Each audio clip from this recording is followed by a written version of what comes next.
You have written this book for a wide audience, but both you and I work for IFES. Why is it necessary for an IFES audience to read your book?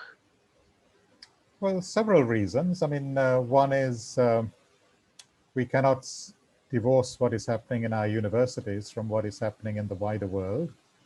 And these conversations about injustice and suffering and death are part and parcel of,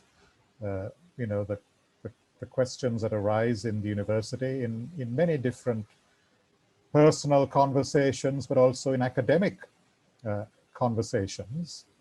And Christians especially are always asked questions about suffering. And we should face those questions head on. We can also put counter questions to those who raise it, and without claiming that we have all the answers. So to me, a university is a place where people learn not so much to give answers, but to ask questions, to receive questions, and also to put questions to people. That's the whole art of dialogue.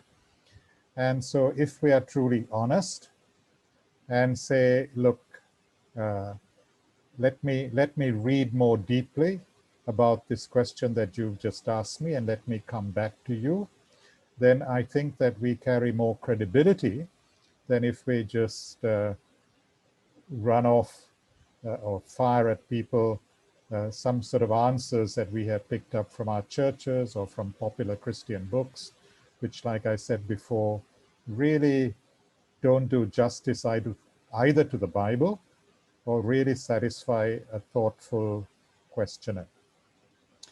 So while the book has not been written primarily to address questions about suffering that non-Christians put to us, I mean, that is there in the book, it's really more to get Christians to be asking questions that they are not asking themselves. But at some point in our life, either in university or later in life, we are going to be asking these questions. Mm-hmm.